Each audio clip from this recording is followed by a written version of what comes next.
Cowboy Logic, Season 3, Episode 6, The Well of Hope. When I started writing my first book, people looked at me like I was crazy. Not unkindly, just, that look. The one that says, bless your heart, but means something else entirely. They didn't think I'd finish, and I wasn't entirely sure I would either. I'm Ann Dunbar, and this is Cowboy Logic. Today, I want to tell you about a woman named Ivy, a cousin who said yes when everyone else said probably not, and a well of hope I found at the bottom of my grief. Cowboys have a word for the kind of hope that doesn't make sense given the circumstances. They call it grit. Not the loud kind, or not the fist-pumping, motivational poster kind. It's the quiet kind. The kind that just keeps showing up, even when it has no good reason to. The kind that says, I don't know how this ends, but I'm going to keep going anyway. That's not optimism. That's something older than optimism. That's the well that doesn't run dry. I started writing starting over in Montana in a creative writing class, and it was called How to Write a Novel. One of the requirements for the class was to let the class read your work and review it. So the book was born in public, chapter by chapter, with strangers reading along, which was terrifying because I'd been told, not cruelly, just matter-of-factly, that I probably wouldn't finish. That people like me didn't write novels. That wanting to write was one thing, and actually doing it was another. My daddy had believed in me. He told me I could write, but my daddy was gone by then. They were all gone. My husband, my mama, my daddy, and my brother. Every single one of them. The grief had stacked up so high I could barely see over it. I had one person, my cousin. She read every single chapter, every one. I'd call her and I'd tell her how a scene was going to go, lay out the whole thing, and she'd listen, and she'd say yes or no, just that, yes or no. But she never missed a chapter. She never stopped showing up. She was my reader, my sounding board, and my one person who never once looked at me like I was crazy for trying. And what was I writing in the middle of all that grief? A love story. My heroine was a woman named Ivy. She had lost her husband, just like I had, and she found herself alone, trying to figure out who she was without the person she'd built her life around, just like I was.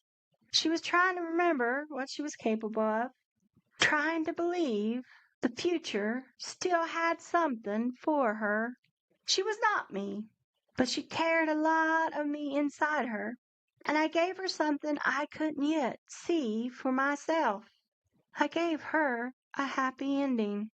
Not because I was sure happy endings were real, and not because my own life felt like it was heading anywhere good, but because somewhere inside of me, underneath the grief, underneath the exhaustion, and underneath all the loss, there was this small, stubborn, mysterious well of hope. It never ran dry.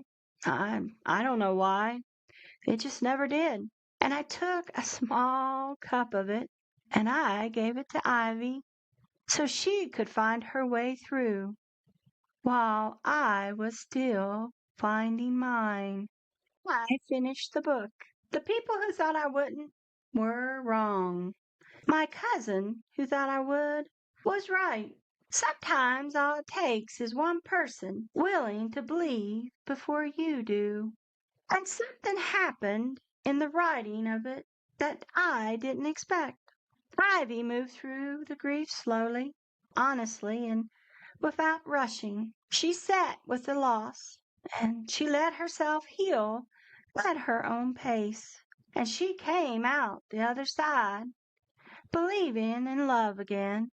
And somewhere in those pages, she brought me with her. I wrote my way through something. I couldn't have survived any other way. I've been thinking about that well of hope ever since. The one that never runs dry no matter what life throws at it. And I've come to believe something. You have one too. You might not be able to see it right now. The grief might be too high. The loss might be too fresh. And the people who looked at you like you were crazy might be too loud in your head. But it's there. It's always been there. That small, stubborn, mysterious thing that keeps you reaching for the next chapter, even when you can't see how the story ends. Don't let anyone talk you out of it, and don't be afraid to give a little of it away to a character, to a dream, to a version of yourself you're still trying to become. Sometimes the happy ending you write for someone else is the one that saves you. Cowboy logic is this: the well of hope doesn't run dry.